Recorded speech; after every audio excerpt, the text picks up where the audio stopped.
Bonjour à tous, bienvenue dans l'aventure ludique extraordinaire. Dans cette vidéo, je vous propose mon retour sur Solomon Kane et je vais vous dire pourquoi il vous le faut ou pas. Mais avant d'aller plus loin, comme tout petit créateur de contenu, chaque abonné et abonnement sont très importants et restent donc la meilleure source de motivation possible. Alors, je compte sur vous. Mon bilan sera comme toujours illustré à travers 5 grandes parties et une conclusion finale permettant d'y attribuer une note sur 10 étoiles. Passons au vif du sujet.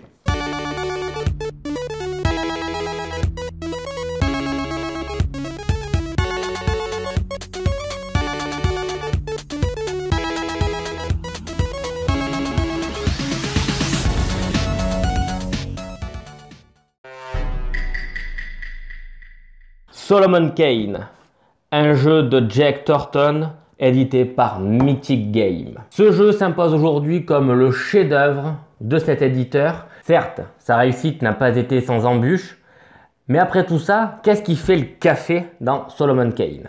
Déjà, l'univers de Solomon Kane, directement inspiré des œuvres portant le même nom de l'auteur Howard. En effet, vous allez revivre les mêmes aventures dans les livres dont Solomon Kane est le héros. Du moins, quand vous y arriverez. Et c'est là où Mythic Game a fait très fort, car lorsque le joueur ne parvient pas à réécrire l'histoire, que se passe-t-il? Mythic Game a fait un travail phénoménal de réécriture pour rendre l'ensemble cohérent, mais tout aussi poignant lorsque le joueur n'y parvient pas. Tout ça a créé un système de jeu unique pour lequel on peut parler d'objets ludiques non identifiés. Mais son moteur de jeu est extrêmement abouti et tourne à merveille. Au final, il s'agit d'un jeu qui mêle d'un côté une trame narrative décomposée en plusieurs chapitres, comportant des récits qui vont faire avancer l'histoire et des scènes qui vont stopper l'histoire dans un moment T. Et c'est là où la deuxième grosse partie du jeu va entrer en scène, c'est les figurines qui vont venir se poser sur le plateau de jeu et qui va rendre l'ensemble à la fois vivant et très dynamique. Solomon Kane est l'aboutissement de la narration avec les figurines qui vont venir donc s'emboîter parfaitement dans celle-ci et rendre vivant votre jeu. Donc ici, c'est l'ensemble des joueurs qui vont incarner Solomon Kane. Et oui, vous l'avez très bien compris, une figurine pour tous les joueurs. Mais c'est pas aussi simple que ça, car chaque joueur va incarner une vertu et chaque vertu va avoir des capacités qui leur sont spécifiques pour orienter et guider au mieux Solomon Kane. Et c'est dans cette étroite collaboration que les joueurs feront triompher la parole ou la lame de Solomon Kane au juste moment. Ensuite, par-dessus tout ça, il y a une multitude de jeux qui fonctionnent tous parfaitement, que ce soit en solo ou encore du coopératif, ce qui est tout à fait logique par rapport à ce que je viens de vous expliquer, mais du compétitif. Solomon Kane face aux ténèbres. Deux joueurs qui s'affrontent pour une destinée complètement différente. Je continue. Chaque vertu va avoir son deck de cartes spécifique, parce que oui, il y a des cartes et il y a des dés dans ce jeu. Mais au-delà de ça, vous allez me dire, c'est logique. Mais le plus fou, c'est pas du tout ça. C'est que dans leur système de combat, à travers plusieurs livrets d'aventure, vous allez avoir des conséquences de vos résultats qui seront spécifiques par rapport au livret d'aventure pour que rien de la narration ne soit perdu et que tout l'ensemble soit cohérent. Certes, ça fait des paquets de cartes qui sont gros, mais on reste totalement imbibé de l'atmosphère, de l'histoire. Tout est extrêmement bien huilé pour qu'on ne puisse absolument pas s'échapper. Tout est fait dans le détail. Il n'y a pas d'action banale. Tout est vraiment calibré pour chaque aventure. Et tout ça sans alourdir le gameplay ou la mise en place du jeu. C'est juste dingue. Et c'est pas fini. Vous rajoutez par-dessus ça une patte graphique extraordinaire qui va venir vous enrober ce bonbon et vous donner encore plus envie d'y goûter. Cet univers composé d'une mécanique et d'une thématique qui s'emboîtent à merveille rend l'ensemble indissociable. C'est juste magnifique. On arrive au matériel, un énorme point fort encore pour ce jeu, et ça c'est signé Mythic Game comme d'habitude. En effet, entre les figurines qui ont une finition extraordinaire, D'ailleurs, c'est un régal à peindre, c'est la première fois que j'en suis venu à prendre autant de plaisir dans la peinture. Les tuiles recto verso qui ont un design spécifique pour l'aventure et non juste global. Les plateaux joueurs de chaque vertu qui ont une double épaisseur et eux aussi bien imbibés de l'univers de Solomon Kane avec cette patte graphique vraiment extraordinaire. Tout en ayant en plus les détails qui peuvent nous éviter de retourner dedans le livret de règles. Et pour conserver cette qualité, ils n'ont pas pu faire autrement que de dissocier le jeu dans deux boîtes. Un côté figurine avec un matériel comme les tuiles, de l'autre côté les livrets d'aventure et le nécessaire un peu plus global comme des jetons et des dés. Je vous garantis un effet waouh dès la livraison du paquet parce que plus de 10 kg à recevoir, c'est pas rien. Mais je peux vous garantir aussi que posé sur la table, le résultat est splendide. Pour entrer un tout petit peu dans le détail du matériel, vous avez un matériel qui est généralisé, c'est-à-dire que vous allez venir à sortir quasiment tout le temps dans vos aventures. Donc Solomon Kane, les vertus, les plateaux d'attributs et les ténèbres. Tout le reste du matériel, aussi gigantesque soit-il, est spécialisé pour chaque aventure. Donc ça vous promet, vu la quantité de matériel, de nombreuses heures de jeu. C'est certain.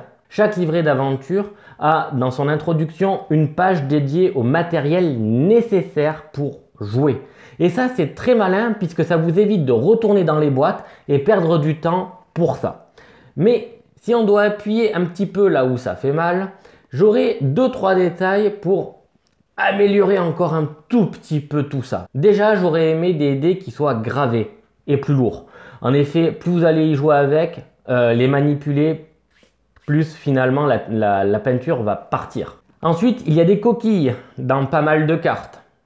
Certes, ça a dû être remonté, il va y avoir une redistribution du matériel pour rendre celui-ci le plus optimisé possible, mais ces coquilles freinent la partie. Ce qui rend en fait quasiment obligatoire d'aller consulter les ratas avant de jouer la partie pour regarder les cartes qui ont besoin d'être corrigées, quitte à le corriger de suite avant de jouer. Certes, les ratas, quand il sera livré, tous ces problèmes seront réglés, mais je ne peux pas non plus passer outre. Et enfin, pour continuer, au vu du matériel énorme, plein de boîtes, plein de figurines, j'estime qu'il aurait été sympa d'avoir un rappel en photo ou une signalétique, qu'importe, sur chaque boîte contenant les figurines pour déjà aider à les retrouver et surtout à les ranger. Parce que quel casse-tête c'est lorsqu'on veut ranger ses figurines dans les boîtes. Pour ceux qui regardent cette vidéo et qui vont recevoir le jeu, vous penserez à moi. Mais ces détails ne retirent en rien la très bonne qualité du matériel, donc ce sera la note maximale. On arrive aux règles du jeu. Alors, comme je l'ai dit, c'est un jeu unique, avec un moteur de jeu unique, donc un livret de règles unique. Et lorsqu'on a le livret de règles en main, on va le trouver au premier coup d'œil super bizarre. Il est très bien agencé, très bien illustré et encore, ça serait bien qu'on ait des exemples supplémentaires. Mais déjà, rien que par la conception de ce livret de règles, on a l'impression qu'il est conçu pour des personnes qui savent déjà jouer en fait au jeu. Mais il est vrai qu'une fois qu'on sait jouer, se retrouver dedans, aller chercher le petit détail qui nous manque, eh bien en fait c'est super facile de s'y retrouver. On le trouve super bien fait, je vous assure. Mais à la première lecture, pour les néophytes, on peut se poser des questions sur le fonctionnement du jeu. Personnellement, ça n'a pas été mon cas. Mais c'est ce que j'ai pu lire sur beaucoup de réseaux sociaux et de forums. Donc, comme je disais, une fois les règles du jeu assimilées, celui-ci est fluide et très agréable dans sa prise en main. Et vous n'aurez donc pas à revenir sans cesse dans le livret de règles pour comprendre les règles de base du jeu, ce qui rend le jeu beaucoup plus facile à sortir. Attention, je ne dis pas que vous connaîtrez les mots-clés par cœur et que vous pourrez vous défausser de votre livret de règles dans la poubelle. Car le jeu est conçu pour vous forcer à revenir dans ce livret de règles, chercher des définitions dans le lexique. Ensuite, ce qui peut être assez frustrant, c'est le système de test. Celui-ci est très facile à expliquer à l'oral, mais à mon avis, à présenter et à le faire comprendre à l'écrit est beaucoup plus délicat. Ce qui peut entraîner dans certains cas une incompréhension totale du résultat, voire même aboutir à l'inverse de ce qu'on attend. Par exemple, pour les tests de discussion entre deux personnages, il est très facile d'aller chercher la mauvaise ligne et donc d'avoir un résultat complètement opposé à ce qu'on attendait par rapport à notre superbe résultat 2D. Par contre, je vous rassure, ça va vous arriver une fois, deux fois, mais pas plus. Tout ça pour vous dire que les règles du jeu sont drôlement bien menées et je lui attribuerai quand même la note maximale. Quand j'évoque ce terme, je parle de l'envie d'y rejouer, d'y revenir directement après avoir fait une partie. Eh bien ici, c'est le cas. Il n'y a pas photo, une partie ne vous laissera absolument pas de marbre et vous voudrez soit poursuivre votre aventure si vous l'avez sauvegardée, soit en attaquer directement une autre si vous venez de finir un premier livret d'aventure. C'est un jeu qui va vous prendre aux tripes tout au long de votre session. Vous allez être absorbé dans l'histoire et vous allez chercher à connaître la suite de Solomon Kane. Ceci dit, l'énorme matériel que représente Solomon Kane peut être un frein dans sa rejouabilité. En effet, si vous voulez profiter pleinement de Solomon Kane, il va falloir vous attribuer 2-3 heures. D'ailleurs, c'est ce qui est indiqué sur la boîte. Chaque acte représente au bas mot ce temps-là. Jouer à Solomon Kane demande du temps du coup. Ce qui veut dire que si on veut en profiter pleinement, il faut se poser. Et ça, on n'en a pas toujours la possibilité. Donc, rejouabilité, il y a, mais sous contrainte. Quand je parle de renouvellement, j'évoque l'évolution du jeu à travers plusieurs parties, comme si un héritage avait été laissé entre votre première partie et votre dernière partie. Du moins savoir si c'est toujours la même chose entre votre première et votre dernière partie, comme si un héritage finalement a été laissé. Ici, dans Solomon Kane, c'est un point un peu spécial à traiter, car cette composition du jeu, à travers plusieurs livrets d'aventure, eux-mêmes découpés en plusieurs chapitres, ne reste au final qu'une succession de scénarios narratifs. Et pourtant, l'avancée de votre partie à travers ces chapitres ne vous fera jamais refaire la même chose. Vous allez toujours découvrir de nouvelles règles et votre personnage va évoluer tout au long de votre partie. Tout ça réuni va venir donner du corps à votre partie et ça, j'adore. De plus, le jeu, même s'il est composé de plusieurs scénarios, vous aurez beau refaire ces mêmes scénarios, vous n'aboutirez pas toujours au même résultat. Et donc, l'histoire sera différente entre votre première session, entre votre premier essai et votre deuxième essai. Combien de fois j'ai pu lire dans les commentaires que des joueurs avaient joué le scénario avant moi et n'avaient pas du tout eu la même histoire. Et pourtant, on joue au même jeu. Si vous voulez, la trame narrative de l'histoire est posée et c'est vous, en fonction de vos résultats et de vos choix, qui allez la faire vivre différemment. Ce qui va aboutir à une histoire différente et donc à des fins différentes elles aussi. Tout ça pour vous dire que finalement, le renouvellement est omniprésent dans Solomon Kane. Même le matériel est différent d'une partie à une autre, c'est pour vous dire. Il est donc clair pour moi que je me dois de lui attribuer la note maximale.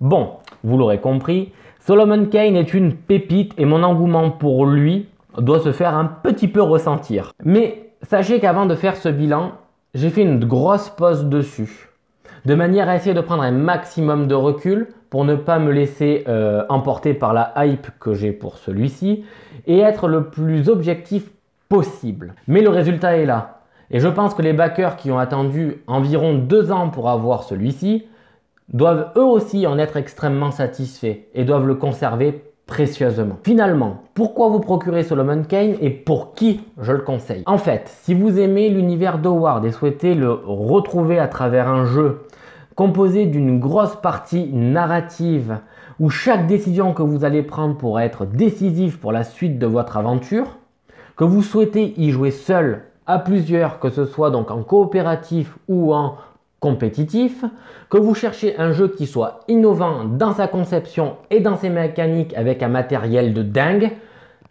clairement Solomon Kane est fait pour vous. Par contre, si vous cherchez un jeu type zombicide, du hack and slash, très nerveux ou alors tout simplement vous n'aimez pas lire, Solomon Kane, vous le sortez de votre tête, ça ne marchera pas. Comprenez que vous ne jouerez pas à Solomon Kane, vous serez son guide et son avenir, son destin repose entre votre prise de décision, vos résultats et c'est vous qui allez faire parler soit sa langue, soit la lame. C'est le jeu typique où l'histoire est au service du jeu et le sublime. Ce sera donc mon mot final pour mon bilan. Mais vous, qu'en avez-vous pensé? Qu'attendiez-vous finalement de ce jeu? En êtes-vous satisfait ou pas? Tout ça, je vous laisse me le dire dans les commentaires où je serai ravi de pouvoir échanger avec vous. Sur ce, on se retrouve très vite pour de nouvelles aventures. Ciao!